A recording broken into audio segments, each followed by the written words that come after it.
Hoy me quedé pensando en una cifra, que es una cifra lacerante. En realidad, más que una cifra, perdón, es una realidad lacerante, que se puede resumir en un título que es que uno de cada dos argentinos es pobre. Uno de cada dos argentinos es pobre. Los datos son de lo que se denomina la pobreza multidimensional, es la falta de acceso a la escuela, la falta de acceso al empleo, a la salud o que se vive en viviendas precarias. Eh, no es solamente la pobreza por ingresos, que es la que a veces se mide, que está en un orden del 30 y pico, digamos. Acá estamos hablando de uno de cada dos, o sea, del 50%, son 21 millones de personas. Son 21 millones de personas, hombres, mujeres, niños, niñas, adultos mayores. Un 21 y 6 ceros atrás. Adentro de cada cero pongan un montón de gente muy parecida a la que nos cruzamos todos los días por la calle. Y yo creo que esta es una realidad muy lacerante que nos habla de todo lo que hay por hacer. Yo creo que esta es la consecuencia también del neoliberalismo que se ha aplicado en la Argentina. Entiendo que hay que hacer lo posible y lo imposible para que ese neoliberalismo no vuelva a hacer gobierno en la Argentina, porque sus resultados, su saldo, es un saldo monstruoso. Y hablo de las dos grandes olas del neoliberalismo, ya por los 90, que nos dejó este paisaje donde vemos incluidos y excluidos, y ahora, la segunda ola, donde en apenas 4 añitos, este, Mauricio Macri generó las condiciones con su gobierno, con sus políticas, para consolidar estructuralmente ese país desigual. Un país desigual que, a diferencia de otros países donde también hay gente, y mucha gente pobre, tiene, nuestro país, tiene los recursos, la historia,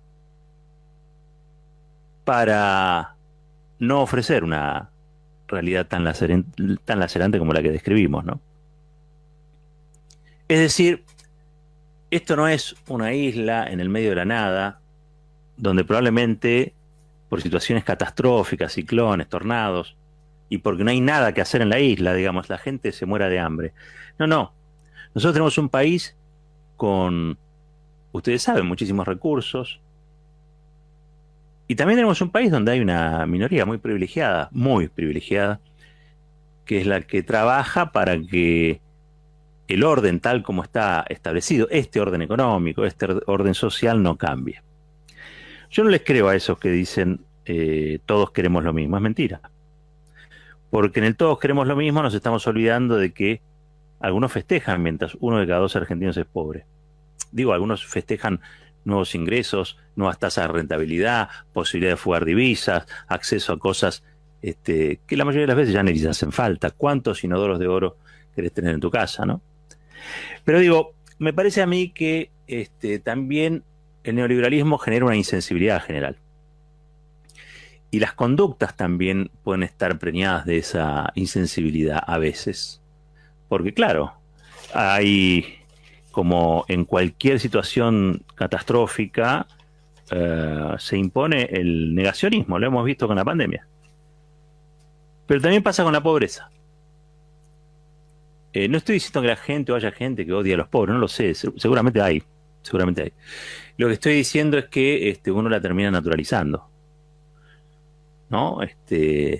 La termina explicando por una cuestión meteorológica.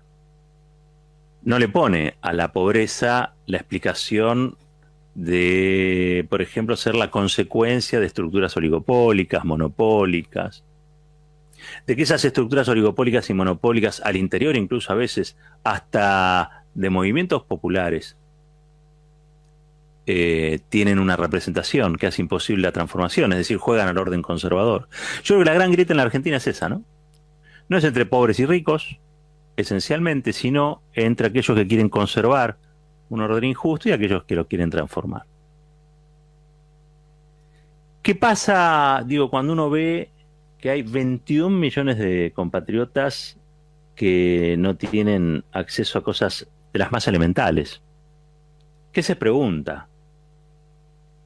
Porque yo entiendo que en algún momento vamos a salir del sofocón del escándalo de las vacunas, etcétera, y vamos a tener que empezar de vuelta, ¿no? Y creo que no hay que perder de vista de cuáles son los objetivos reales, ¿no? De lo que empezó a ocurrir con el nuevo gobierno después de esa tierra arrasada que dejó el neoliberalismo. Y esos objetivos centrales siguen siendo tratar de hacer de la Argentina un país más justo, porque calculo yo que a muchos de los que nos escuchan, a mí mismo me pasa, a mis compañeros de programa, a todos, nos duele enormemente esta situación. Nos hace repensar y pensar qué es lo que podemos hacer o qué poco hicimos o todo lo que nos falta por hacer. Es fácil exigirle todo a los gobiernos porque al fin de cuentas los gobiernos, sus funcionarios se presentan para conducir un proceso en un momento histórico. Y uno les reclama, y está correcto reclamar, por supuesto que sí. Ahora, cuando se llega a estos resultados, no es obra ni de un gobierno, ni de todos los gobiernos, es resultado de una forma de organización de la economía, donde están muy presentes valores culturales que, lejos de pensar en términos comunitarios, piensan en términos egoístas y codiciosos. Y eso me parece que es lo que hay que revisar constantemente. Por eso yo no voy a abundar más en lo que ya se encargan Clarín, La Nación, digamos, ya de comentar lo que pasó. Desgraciadamente es así, ¿no? No tendría que haber ocurrido, listo, ya ocurrió. ¿Que te querés enterar de algo más? Con toda la malicia que lo hacen, bueno, ahí lo tienen. Te vas a enterar menos seguramente de lo que hace Rodríguez Larreta con las obras sociales y las prepagas, seguramente también, por el blindaje o por lo que sea. Pero es verdad que la sociedad, para sostener, para apoyar y para generar la transformación, sigue conductas. Por lo tanto, yo nunca creí, por ejemplo, en los líderes que asumen posiciones redentoras, pero ejercen violencia familiar hacia dentro de los hogares, ¿no? Es como que hay conductas públicas y privadas que tienen que ser iguales. No existe el violento o el machista que realmente crea en la igualdad de la condición humana. No existe. O sea, es una contradicción. Y esa es la gravedad que yo marqué de este episodio de las vacunas. Vos que proponés, vos que estás proponiendo un proyecto que es solidario, comunitario, que estás pensando en el conjunto, tenés que tener a título público y a título individual lo más parecido a una sintonía. ¿Sí? Tampoco es que vamos a estar pretendiendo que todo el mundo sea pasible de ser canonizado. No. La vida es larga, ¿sí? Y las tentaciones son muchas. Y también el neoliberalismo hace estrago incluso a veces en los propios. Con lo cual, yo diría, viendo este dato que realmente es un flagelante, ¿no? Que tiene que ver con la pobreza, que nos demos cuenta dónde estamos parados, que nunca perdamos la oportunidad de saber que en la Argentina todavía hay mucho por hacer, porque hay 21 millones de compatriotas que no tienen acceso al agua potable. Hay 21 millones de compatriotas que viven de modo hacinado. Hay 21 millones de compatriotas que no saben si mañana, pasado o el día siguiente van a poder comer. Y el Estado hoy está presente, porque no es un Estado neoliberal como el de Macri. Pero la pregunta es si el Estado está presente para sostener, para contener, o si necesitamos un Estado para transformar. Las estructuras injustas de un país que por desigual un día se va a ir al tacho de la historia. Porque si no corregimos el rumbo para ser una sociedad más igualitaria, con accesibilidad, con nuevos desarrollos, con oportunidades, con en realidad la oportunidad de dejar soñar a todo el mundo, la Argentina se va a disolver en el aire. Aunque parezca que no. Porque te pueden dar todos los recursos, y de hecho Argentina los tiene. Pero si no hay una élite, una conducción capaz de garantizar un sueño para cada uno de los que vive en este territorio, en este santo territorio, no habrá servido de mucho. No habrá servido de mucho. El otro día Restivo hablaba de Japón. Es una isla insignificante. Insignificante. 2 bombas nucleares le tiraron encima. 2 bombas nucleares. cientos de miles de personas muertas en Nagasaki, Hiroshima, lo tienen presente.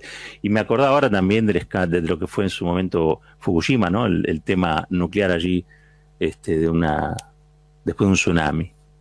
Y se reinventan todo el tiempo. Y se reinventan y se han desarrollado. No sé si la sociedad japonesa es más desigual que la argentina. Probablemente sí. No conozco el detalle.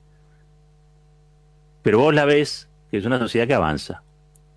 Es decir, evidentemente hay una élite que conduce hacia algún lugar y la mayoría de la gente cree que ese es el mejor lugar. En la Argentina hay que construir eso. ¿Estamos a tiempo? Sí, claro que estamos a tiempo. Pero para eso simplemente hay que poner en sintonía, en modo de coherencia, aquello que se declama y lo que se hace en el mayor porcentaje de probabilidades o de posibilidades. ¿Sí? Porque tampoco me he indignado un poquito también a esta altura, y a pesar de yo estar muy enojado con aquellos que predican moral con la bragueta abierta. Bueno, 14 minutitos pasaron por de las 10 de la mañana.